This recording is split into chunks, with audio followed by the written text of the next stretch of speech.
Olá e bem-vindos! Hoje vamos mergulhar numa das histórias mais incríveis da Roma Antiga.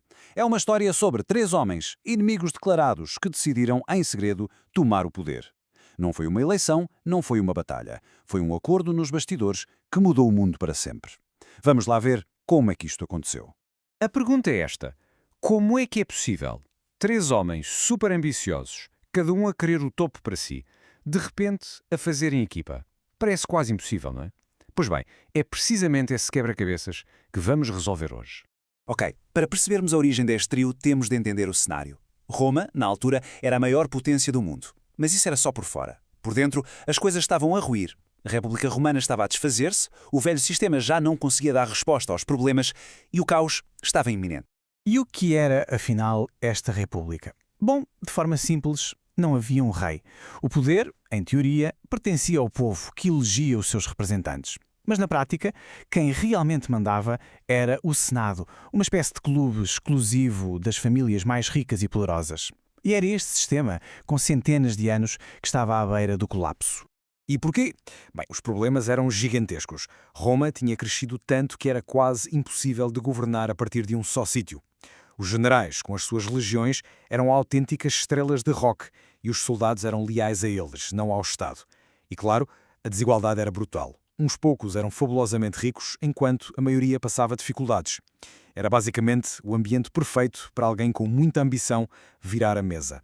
E é aqui que a história fica mesmo interessante. No meio de toda esta confusão, três dos homens mais poderosos de Roma perceberam que lutar uns contra os outros era um desperdício de tempo. Chegaram à conclusão de que era muito mais inteligente juntarem-se, em segredo, claro, para cada um conseguir o que queria. E deram um nome a este acordo: Triunvirato. É muito importante perceber isto. Não era um cargo oficial do governo. Era uma aliança totalmente secreta, um pacto feito nas sombras, para passar por cima do Senado e controlar a política romana. A regra era simples. A partir de agora, nada de importante acontece em Roma sem a aprovação dos três. E quem eram estes três? Bom, eram uma equipa de sonho, ou de pesadelo, dependendo do ponto de vista. Primeiro, Júlio César, um político carismático, mestre em conquistar o apoio do povo. Depois, Pompeu, o general mais famoso de Roma, um herói de guerra com um exército leal até à morte. E a fechar o trio, Marco Crasso, simplesmente o homem mais rico de Roma, cuja fortuna era uma arma poderosa. Pensem bem, cada um tinha o que os outros precisavam. César precisava do dinheiro de Crasso e da influência militar de Pompeu. Pompeu precisava da influência política de César. E Crasso queria a glória militar que o dinheiro não compram. Juntos, eram a personificação da ambição. E com os seus poderes combinados, o povo de César, os soldados de Pompeu e o dinheiro de Crasso, eles tornaram-se de facto imparáveis. Atropelaram o Senado, ignoraram as leis e começaram a mandar em Roma como se fosse o seu negócio particular. Mas como é que se garante que um pacto entre rivais destes não se desfaz ao primeiro problema? Com um laço de sangue. César fez uma jogada de mestre, deu a sua única filha, a jovem Júlia, em casamento a Pompeu. Isto não teve nada de romântico, foi pura estratégia. Júlia tornou-se, literalmente, a cola que mantinha os dois homens mais poderosos de Roma unidos. Com o acordo a funcionar, César partiu para a Gália, hoje em dia França, para ganhar a glória militar que tanto queria. O que ele fez lá em 8 anos foi impressionante. Conquistou um território imenso, enviou toneladas de ouro para Roma, mas, mais importante que tudo, criou um exército profissional, endurecido pela guerra, que era leal a ele, e só a ele. César deixou Roma como um político cheio de dívidas e voltou como um dos homens mais ricos e temidos do mundo.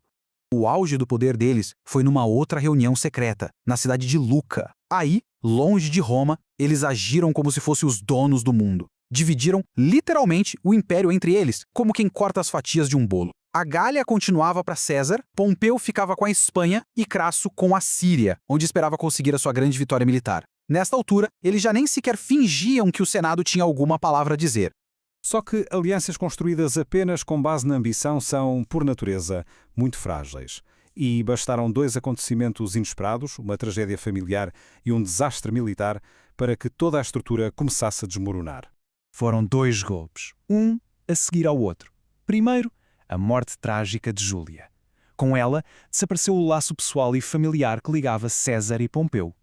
De repente, voltaram a ser apenas rivais. E logo no ano seguinte, o desastre. Crasso, o terceiro homem que equilibrava a relação entre os outros dois, foi morto em batalha. O triunvirato, a aliança de três, tinha acabado. Agora eram só dois.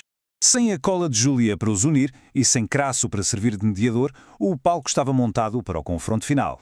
César e Pompeu, dois titãs, e rapidamente se tornou óbvio que Roma não era grande o suficiente para os dois. O Senado, que odiava César, viu aqui a sua oportunidade. Aliaram-se a Pompeu e enviaram um ultimato a César, que ainda estava com o seu exército na Gália. A ordem era muito clara: larga as tuas legiões e volta para Roma como um cidadão comum. Claro que César percebeu logo que isto era uma armadilha. Se o fizesse, seria imediatamente preso e julgado pelos seus inimigos. Era o fim da sua carreira. Este foi o momento da verdade. César chegou à fronteira de Itália, um pequeno rio chamado Rubicão. A lei romana era explícita. Nenhum general podia atravessar aquele rio com o exército. Ele tinha uma escolha. Ou obedecia à lei e enfrentava a destruição política certa, ou desobedecia e começava uma guerra civil. E a decisão dele, claro, mudou a história.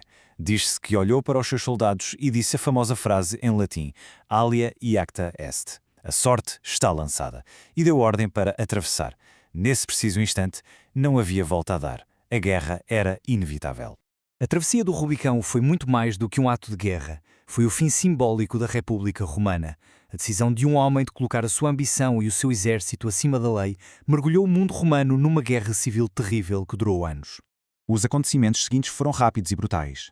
César perseguiu Pompeu pela Grécia e esmagou o seu exército. Pompeu tentou refugiar-se no Egito, mas foi assassinado assim que lá chegou.